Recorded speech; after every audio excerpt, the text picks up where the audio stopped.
Olá, sejam bem-vindos a mais um episódio do PossibilitaCast.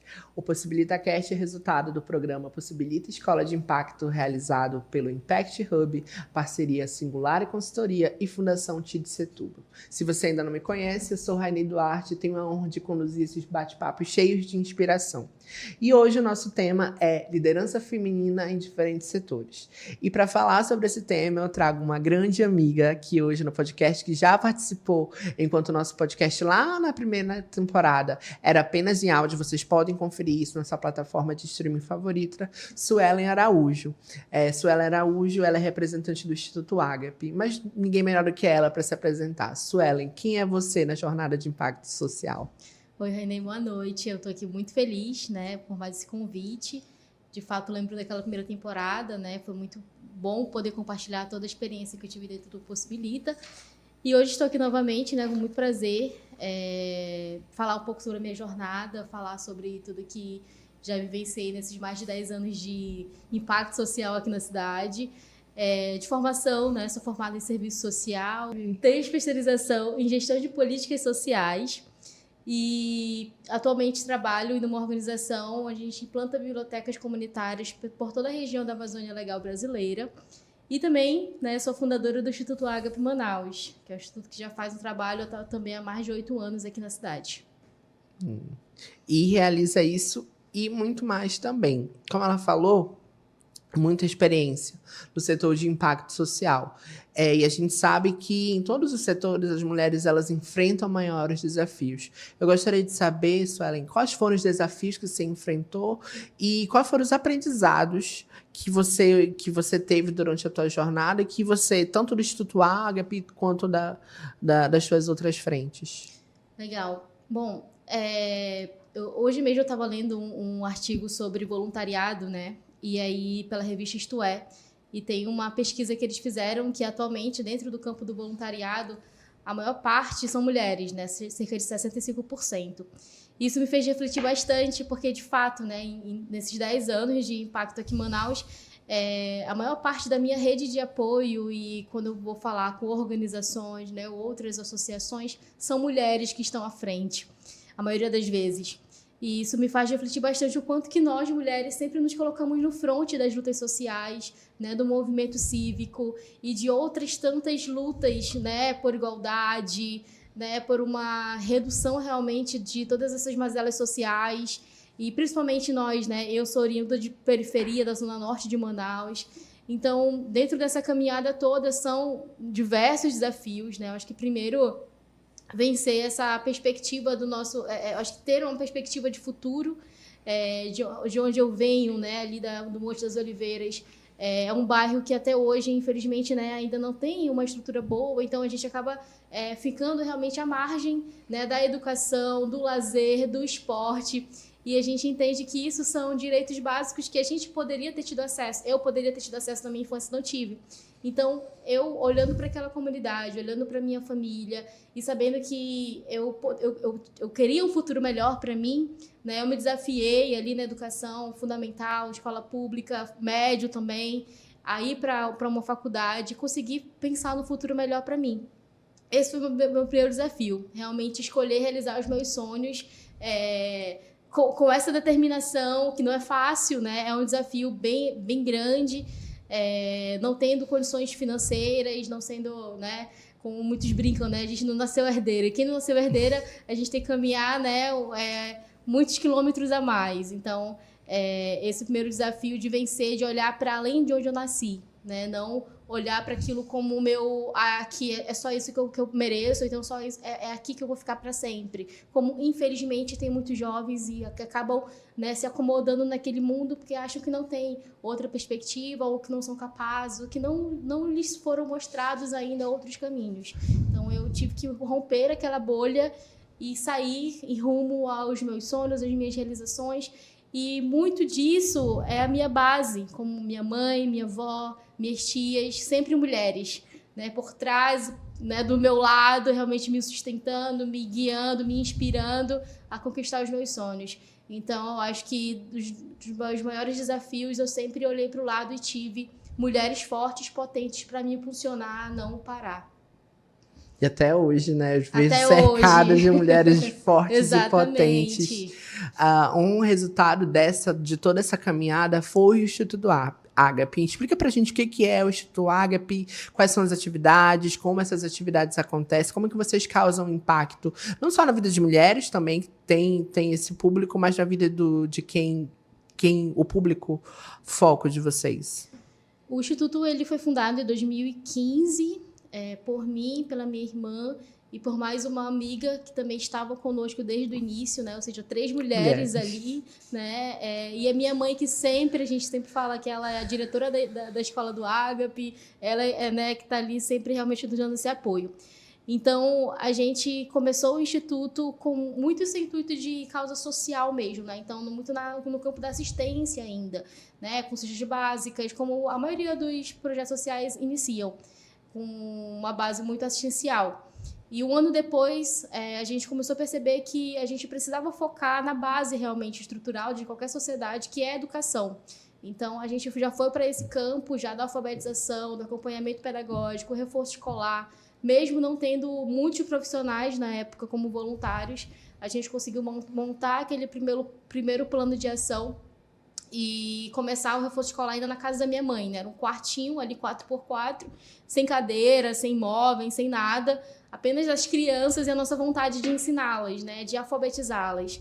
E a maioria dos pais daquelas crianças, eu lembro que a gente fez esse levantamento, a maioria dos pais também eram analfabetos, né? Ou seja, não tinham como dar o mínimo apoio para aquelas crianças. A gente conseguiu fazer uma primeira turma de 20 crianças e um mês depois já tinha uma fila de espera já para o reforço escolar, que já era uma outra demanda.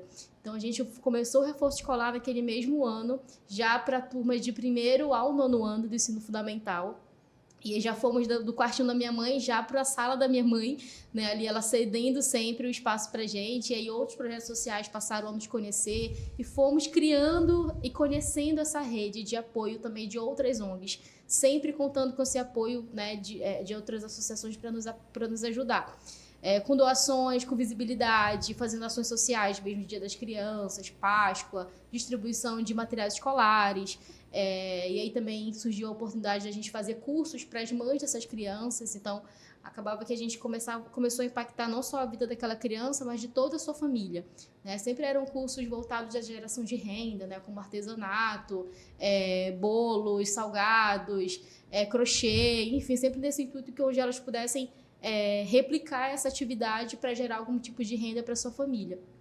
E aí também a gente teve o apoio de outros institutos já para os jovens, para preparação para o Enem, preparação para outros vestibulares. Então, isso já é 2017, conseguimos formar uma turma, que inclusive hoje a gente tem muitos frutos de pessoas que na época conseguiram passar no Enem, por exemplo, conseguiram cursar a faculdade por causa daquele preparatório. Então, isso para a gente hoje, né, é algo muito interessante de colher. Então, o Ágape, ele sempre começou muito focado em diversas mazelas sociais que a gente precisava ali naquele momento ajudar, né, a reduzir na comunidade. E aí, hoje, o nosso carro-chefe, de fato, era de educação infantil, né? A gente hoje, de fato, acho que 90% dos nossos esforços são voltados para manter o reforço escolar ativo, com a equipe de voluntárias, né? Hoje a gente tem um programa de voluntariado voltado só para mulheres.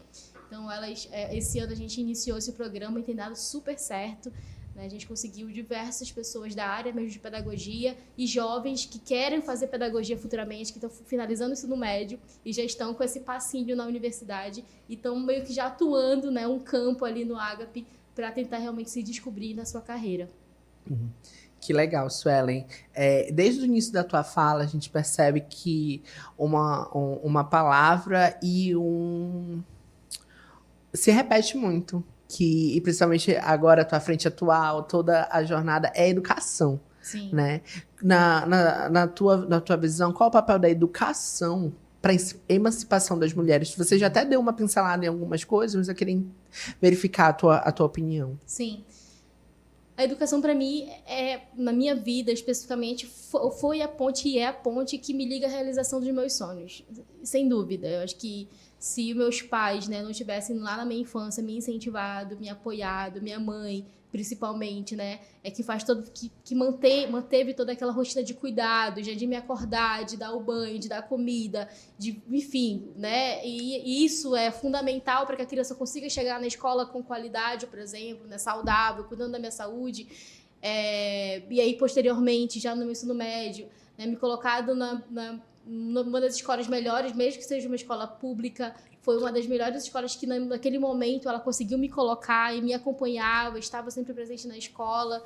E isso me deu essa base para que eu conseguisse, né, já na minha idade adulta, ter uma boa escolha da minha carreira profissional, né, ter realmente essa oportunidade, na verdade, de escolher. Eu lembro que assim que eu saí do ensino médio, aí ali em 2012, mais ou menos, eu saí sem saber exatamente para qual área que eu queria. Até o dia desse eu estava vendo no Google, eu estava vendo na UFAM, eu passei para várias faculdades, e assim, faculdades que não tinha nada a ver uma coisa com a outra, assim, sabe? Tipo assim, engenharia de petróleo e gás. Naquela época era o auge, para ir todo mundo querer para Quari para fazer engenharia de petróleo e gás. Tinha emprego, tinha dinheiro.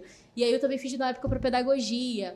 Aí eu fiz para administração. Então eu saí realmente um pouco sem, né, aquela orientação, na escola não era me dado, né, essa orientação, mas os meus pais sempre foram muito maravilhosos de me entender e esperar, de fato, saber o que faria sentido para a minha vida, para o meu propósito de vida. Eu sempre acreditei que eu não queria fazer uma faculdade que não tivesse a ver com o meu propósito de vida. Então, até que me encontrei com o serviço social, né? E, de fato, foi um encontro que mudou minha vida completamente. Já foi na época que eu estava fundando o Agape. Então, casou muito bem uma coisa com a outra, um propósito com o outro. E aí é que começa realmente toda essa minha jornada de conhecer outras pessoas e cada vez mais me qualificar e crescendo profissionalmente, né? Hoje eu estou numa ONG que eu já sonhava há muito tempo trabalhar. Então, mas tudo isso começa lá atrás, lá na minha infância, na minha adolescência, meus pais sempre me incentivando e eu sempre me dedicando, de fato, a saber que a educação poderia me dar um futuro melhor. E também você fala que teve apoio, né, da sua mãe. Mas nós, por exemplo, homens, como podemos apoiar essas lideranças como você, sabe? De que forma, na tua opinião, a gente pode apoiar para que mais mulheres estejam em cargos de liderança e em cargos de liderança e em cargos de decisão também, porque isso colabora para a política pública. A gente sabe que nesse país nada se resolve definitivamente fora de política pública. Qual uma forma, por exemplo, de apoiar mulheres líderes como você? Uhum. Olha, no dia a dia a gente acaba realmente lidando com muitos, né, de frente mesmo, com muito essa questão mesmo do machismo, da dúvida, né, sobre se nós somos capazes ou não de liderar, de assumir algum cargo de liderança, ou de, enfim, ser promovidos, ou de conseguir realmente fazer uma grande realização, um grande evento, um grande projeto. E eu já lidei com diversos, né, em algumas organizações sociais, diversas vezes onde foi colocado em pauta se, né, em comparação à minha capacidade, a capacidade de homem, se eu era realmente, né, estava ali no nível onde eu conseguiria assumir algum tipo de responsabilidade. Mas eu acho que uma postura, né, que minimamente a gente, enquanto mulher, espera, né, dos homens, é esse reconhecimento de que nós somos capazes também. E eu sempre falo, né, que a questão do feminismo não é o oposto do machismo, não é uma rivalidade. A gente não quer rivalidade, a gente quer igualdade. Então, acho que isso é o mínimo, é o respeito, é o reconhecimento de que nós somos capazes também, de que se eu me qualifiquei o suficiente para assumir aquele cargo, por que eu não posso assumir? Por que um outro homem que se qualificou igualmente a mim assume e eu não, sabe? Então, a gente se questiona no dia a dia sobre essas coisas e, infelizmente, acaba olhando para algumas empresas e vê que isso é perpetuado, mas no dia a dia o que a gente espera é o mínimo, é o respeito, é o reconhecimento, sabe? Ajudar também, que os homens também ajudem a criar essa rede de apoio para que nós nos sintamos também dessa forma asseguradas, de que sim, nós somos empoderadas, nós somos inteligentes também, nós somos capazes também. É isso, justamente esse caminho. Eu acompanhei uma live na semana passada a respeito disso e eu fiz essa pergunta também, né? E não foge nada do que você falou. E agora a gente vai ter uma participação de uma pessoa que deveria estar aqui, mas infelizmente por agenda, por vários motivos não pôde estar, mas que é um exemplo super importante de liderança feminina, de liderança do povo originário, de liderança indígena. A gente vai com o link agora direto com Wanda Witoto. Muito obrigada por estar participando aqui. Eu queria que você se apresentara agora. Quem é Wanda Witoto nessa jornada de impacto social? Primeiro, quero pedir desculpa de não estar presente nesse momento, né? A gente teve um conflito de agenda aqui e não pude estar aí presencialmente, né? Mas para quem não me conhece, eu sou Wanda, eu sou uma mulher indígena pertencente ao povo Witoto, aqui do estado do Amazonas. Tenho uma atuação como professora da educação indígena, sou uma liderança do meu povo, eleita desde 2019. E temos uma atuação, né, em defesa dos direitos das mulheres indígenas, dos povos indígenas, da floresta, do território. Essas são as principais lutas que nós estamos fazendo, né, atualmente. Sou uma liderança ativista climática hoje na América Latina. Faço parte de um laboratório muito importante que tem formado jovens indígenas para essas grandes discussões de mudanças climáticas a nível global e tenho feito essas participações, né, dentro dos nossos territórios, fazendo incidência política e fora também, porque diante das ausências, né, desses espaços, da presença de nós, mulheres indígenas, hoje a gente tem construído um caminho para que nossas vozes possam ecoar para além dos nossos territórios, né? E eu faço parte dessa grande construção, assim, de adiar o nosso fim, como diz nosso parente Krenak, né? Porque contar sobre nossas histórias também temos a possibilidade de adiar um fim que parece que não acaba nunca, né? Então, as violências dos nossos territórios a gente tenta combater com essas vozes hoje. Eu tenho o prazer de conhecer o teu trabalho, de te conhecer. Eu sempre fico como é que essa pessoa vai se apresentar? Ela faz tanta coisa, causa tanto impacto, mas em um específico que eu quero tratar hoje é do Instituto Witoto, né? Eu queria que você falasse um pouco do que é e, em específico, qual a contribuição para o fortalecimento das mulheres indígenas dentro do Instituto. Obrigado. Nesse momento, né, a gente tem consolidado essa organização. Há 3 anos a gente está fazendo um processo de entender o que seria essa organização, como que atuaríamos, né? E hoje eu estou na atual direção do Instituto, né? E esse Instituto ele visa o fortalecimento exatamente das políticas indígenas, dos direitos fundamentais da população indígena, pautado na educação, no empreendedorismo, né, na garantia de direitos básicos do nosso povo indígena, além de incidência política, porque, para mim, eu entendo que as nossas organizações precisam compreender o seu papel político diante da sociedade, porque eu estava escutando vocês falando, né, a outra professora mencionando, o espaço político ele é fundamental para a garantia dos nossos direitos, né? E quando a gente olha para a população indígena e vê ainda, mesmo que tenha uma legislação, mesmo que tenha algumas leis já constituídas para garantia de direitos básicos e fundamentais para essa população, as representações políticas hoje que nós temos no Congresso, nas câmaras, nas vereanças, elas não efetivam esses direitos básicos, né? E o quanto que a gente precisa falar e promover a educação política para que a gente possa pensar nas nossas representações. Quem nós colocamos nesses espaços de poder, que quando chegar lá, em vez de promover os nossos direitos, garantir os direitos da sociedade, eles estão retirando nossos direitos. Então, eu penso que nessa formulação do Instituto, a gente tem, dentro de um princípio de atuação, a educação política, que nós precisamos entender quem somos na sociedade, quais são os nossos direitos e como que a gente pode efetivar esses direitos. Nós só teremos direito para mulheres, só teremos direito para pessoas pretas, com deficiências, para povos indígenas, se nós tivermos nossos representantes ocupando esses espaços de poder. E, sobretudo, na perspectiva de corpos de mulheres.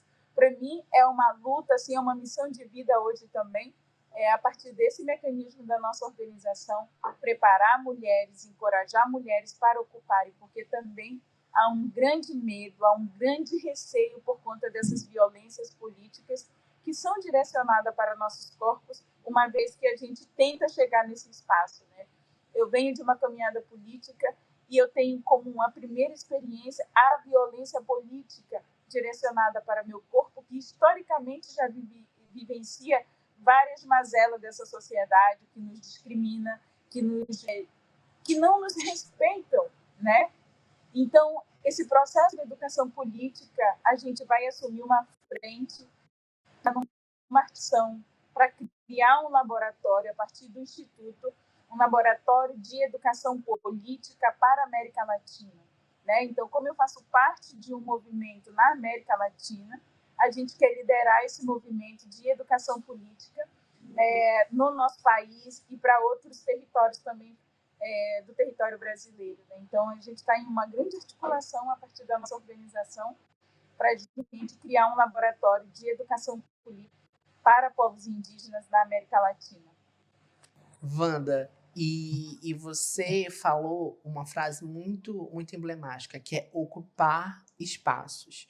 Você trabalha em várias frentes, causando muito impacto, mas também tem a frente empreendedora, como coordenadora do Ateliê Derequini, ou seja, está ocupando outro espaço também, né? Como que essas diversas frentes, inclusive com o lado empreendedora do Ateliê Derequini, se complementam como isso fortalece você enquanto uma liderança, uma mulher liderança indígena. Sim, os pilares da nossa organização é o empreendedorismo com as mulheres, com a juventude. A gente tem esse projeto desde 2020, que é o Ateliê Derequini, que é um movimento, né? A gente fala não como empreendimento, mas como movimento político. A moda, a gente compreende que é um movimento político de ocupação de espaços. Então, nós, em 2020, diante de uma necessidade econômica também, que perpassa a vida de nossas mulheres indígenas, a gente criou esse movimento da moda indígena no estado do Amazonas. E o Ateliê Derequini surge nessa perspectiva de criar de linguagem, de comunicar da existência dessas mulheres, de dizer que essas mulheres estão vivas, que essas mulheres são potentes, são criativas, são artistas. A partir desse movimento, a gente tem criado roupas com a história do nosso povo através dos grafismos, das pinturas sociais. E esse movimento tem gerado para dentro da nossa comunidade um pertencimento, uma autoestima a partir dessa geração de renda que o projeto traz, né? Que esse empreendimento traz hoje. Então, ele tem 4 anos hoje e tem gerado renda para 10 famílias dentro da comunidade Parque das Tribos, que é o primeiro bairro indígena de Manaus. Esse bairro que é muito potente, que tem muitos talentos, mas que é colocado numa vulnerabilidade muito grande, porque as políticas agora estão como água, como internet, né, como energia, e um hospital, né, uma unidade de saúde que chegou para a gente depois de muita luta durante a pandemia. A gente conseguiu ali ter essa unidade de saúde básica para a nossa população. Então, a partir desses movimentos que a gente tem feito da moda, essa geração tem empoderado essas mulheres no território, né? E falar de empoderamento é a gente se reafirmar, se reconhecer em outras mulheres, né? A gente tem formado outras mulheres, tem capacitado outras mulheres, e a gente é capacitado, por exemplo, quando o Ciodorri, né, que é um dos grandes estilistas de referência nacional, está hoje dentro do nosso ateliê, capacitando, melhorando nossas técnicas de costura, né, para ampliar exatamente a gente acessar outros espaços que são mais exigentes. Empreender para a gente é a garantia da nossa cultura, é a garantia de vida para as mulheres, e ter a possibilidade dessas mulheres garantir a sua alimentação, garantir o cuidado da sua família aqui na cidade, porque a gente tem uma vulnerabilidade sobre nossos corpos indígenas que estão dentro da cidade. Então, eu sou muito feliz de estar compondo esse movimento junto com nossas mulheres. E tem outros coletivos, né? Porque a gente vai sendo inspiração para outras mulheres que vão também costurando e tecendo outras possibilidades a partir da moda indígena hoje aqui no estado do Amazonas, e que tem gerado, né, movimentado uma economia de base comunitária, de base circular aqui em Manaus, que é muito poderoso e que a gente espera que o Estado construa políticas públicas para fomentar cada vez mais esses empreendimentos de base comunitária feitos por mulheres. Wanda, eu gostaria de te agradecer esse tempo aí na tua agenda, a gente sabe que é super apertado, mas antes de encerrar a tua participação aqui no nosso podcast, eu queria que você deixasse as tuas redes sociais, como é que as pessoas podem acompanhar o teu trabalho?